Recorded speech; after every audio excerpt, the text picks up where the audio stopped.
Now, if we just had this, we would have this ever-expanding thing that would expand into infinity. And that sounds nice, but nature is comprised of balance. So then, what's given birth to is what we could call a yin principle. And this has everything to do with moving inward.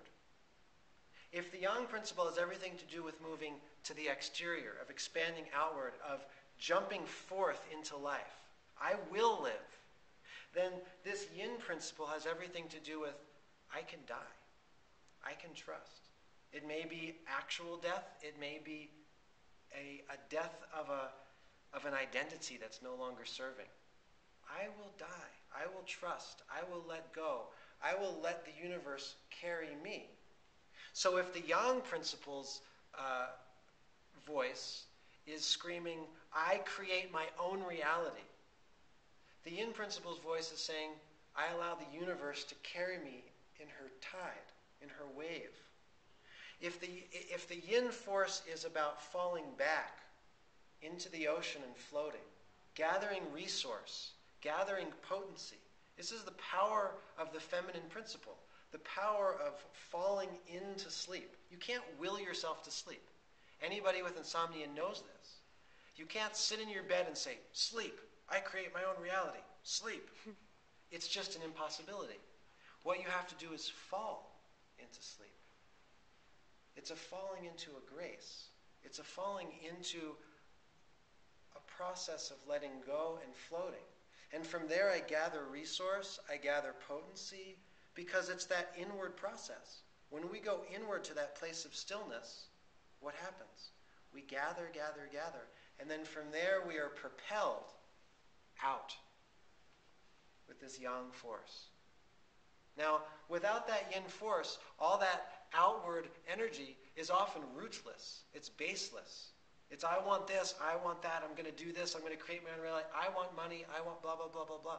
But when we see in certain business practices, we always begin with the values. We always begin with the purpose before we get to the goals, before we get to the vision.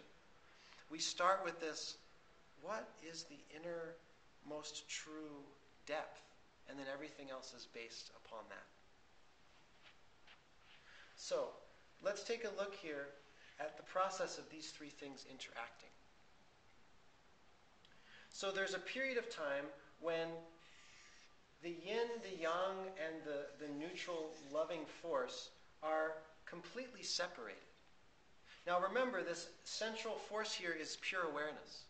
So this is showing us an example of when our pure awareness is not connected with this inward principle and this expansive principle. This is the period in our life when we say, something's wrong, but I don't know quite what it is. It used to be great. There was that moment last week when I had that epiphany, and everything seemed exquisite. And now, something's off. My chest hurts a little bit, and I don't quite feel like myself. But what I'm also saying is I'm not aware. I don't know. I don't know what's going on. Either I'm actively doing some yang action or a yin action which isn't quite balanced. I'm away from center. And then at some point, this becomes too much, right? We're going along, it's okay, well, you know, that kind of isn't so quite right, but I can deal with it. I can just kind of ride with it, maybe ignore it a little bit. And then there's a point when it becomes not okay.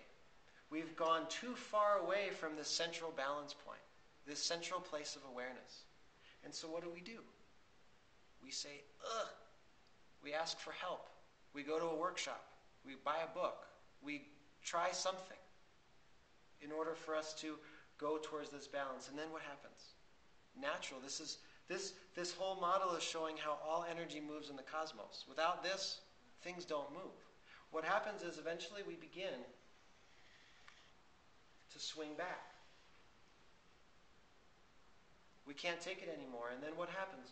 When that active principle, that inward principle, and awareness come together, what do we have?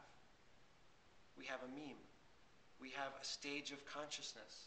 We have a stage of evolutionary development. We have a chakra.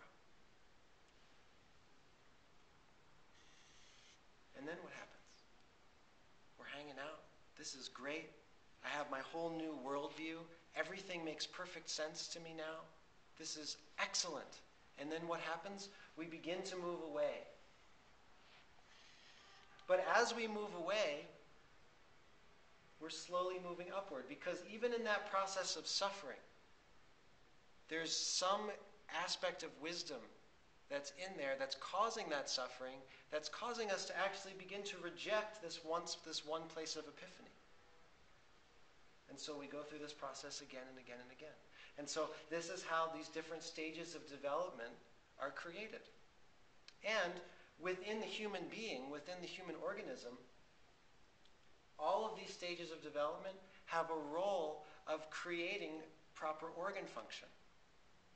When we look at the chakra system, this stage of development is in charge of running a whole network of relationships and giving life to a whole set of organ systems. If this isn't functioning, our organ systems aren't functioning, etc. And so basically with this model, the beauty of it is it shows us how spiral dynamics is living within us in an embodied form and has a direct impact on our state of health, on our state of illness. And when we use, in this case, I use acupuncture and what's called core synchronism to be able to feel how these different stages of development are out of sync or in sync with themselves, with each other, and with all the organ systems that are around. And then we can begin to put those back into balance. We come to more of a neutral point where we're more in contact with this gentle persuasion by love. So even if we're in a place of here, where we're feeling far away, rather than it being a depressing life, we actually are experiencing it as a gentle persuasion by love.